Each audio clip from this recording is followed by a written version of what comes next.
মোৰ তৰফৰ পৰা অশেষ ধন্যবাদ জনাইছোঁ। আৰ শিৱশংকৰ দুৰ্গা পূজা কমিটিৰ সকলো সদস্য সকলো কমিটিক আৰু বন্ধু বান্ধৱক প্ৰথমক মই ধন্যবাদ জনাইছোঁ।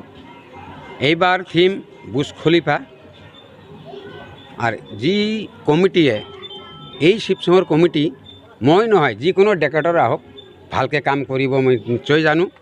আৰু কমিটিৰ যি পৰামৰ্শ দিয়ে যিকোনো ডেকাৰৰ আহিলেও ইয়াত এই কমিটিত ভাল ভাল কাম হ'ব মই ভাবোঁ।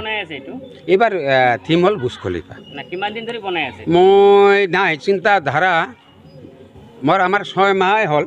2 মাহৰ পৰা কিবা কৰি আছোঁ আমি কুইক একবাৰে 15 দিন পৰা আমি কামটো আৰম্ভ কৰিছোঁ। আৰু কিমান দিন লাগিব বুলি লাগিব নাই 5 দিন 6 দিনৰ মাজতে শেষ কৰিম। মোৰ ঘৰ হ'ল পাতলাধোৱা, মোৰ নাম ৰঞ্জিত দাস। কিমানজন সদস্য আছে আপোনাৰ? সদস্য আজিও কাম কৰিছে আমাৰ মিলি মোটামুটি 15জন 20জন এই ধৰণৰ ৰটেশ্যন হৈ আছে।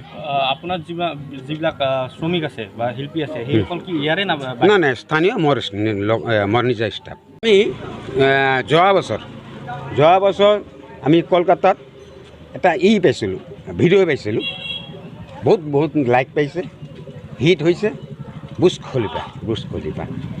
পিছত হিটটোৱে আমি চিন্তা কৰিছোঁ যিটো আমি দুৰ্গা পূজাত কিছুমান বস্তু আমি কলকাতাৰ এই পেণ্ডেলবিলাক আমি শিকি আছোঁ। আমি কলকাতাৰ কিছুমান পেণ্ডেল কিছুমান ডেক'ৰেশ্যন এইবিলাক দেখি মই শিকা। মোৰ গুৰুদেৱ নাই, মই কত কাম শিকা নাই। কলকাতাৰ কিছুমান পেণ্ডেল দেখি মই শিকা। যোৱাবাৰ যিটো বুৰ্জ খলিফা হিট হৈছে আমি চিন্তা ভাৱনা কৰিছোঁ না, হিট যেতিয়া কলকাতা হৈছে আমি অসমতো হিটটো বস্তু লৈ আহিব লাগে বা আমি অসমত আমি বিজনেছ বুৰ্জ খলিফাটো বনাম। আপুনি কিমান বছৰ ধৰি এই কৰ্মৰ লগত জড়িত? মই কৰ্ম 30 ইয়াৰ্ছ এভভ 30 ইয়াৰ্ছ।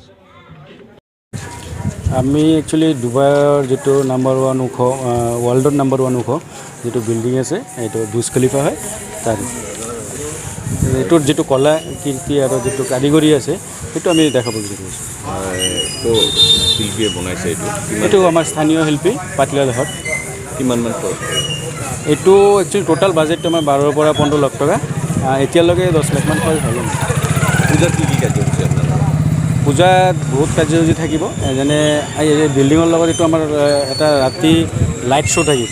ইয়াতে লাইটৰ এটা বহুত ভাল শ্ব'ৰ নিচিনা থাকিব। তাৰপিছত স্বচ্ছ ভাৰত থাকিব আমাৰ, আৰু পূজা আৰতি থাকিব, এইবিলাক থাকিব। 2 বছৰ মানুহ অহা নাই। এইবাৰ ধৰকচোন ক'ভিড নাই বুলি মানুহ আহিব।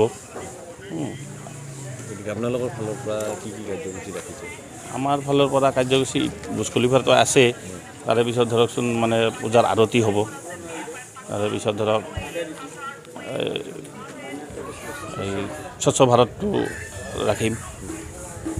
দেখা গৈছে এইটো বুৰ্জ খলিফা এইবাৰ আকৰ্ষণ বাঢ়িব, গতিকে মানুহ বেছি হ'ব। আপোনালোকে কমিটিয়ে কেনেকৈ সাজু হৈছে এইটো? সেইটোৱে মানে আমি টেনশ্যনত আছোঁ যে এইবাৰ মানুহ যেনেকৈ এতিয়ালৈকে আহি আছে চাবৰ কাৰণে, পিছত যে কিমান ভিৰ হ'ব সেইটো আমি অলপ মানে সেইটো লৈ অলপ টেনশ্যনত পৰি আছোঁ যে এইটো কি কৰা যায়। আমি ভলেণ্টিয়াৰ ৰাখিছোঁ, ভলেণ্টিয়াৰ বহুতকেইটা বনাইছোঁ। 30 মানুহো আছে ভলেণ্টিয়াৰ। গতিকে সাজু হৈছে আৰু সাজু ৰাখিছোঁ।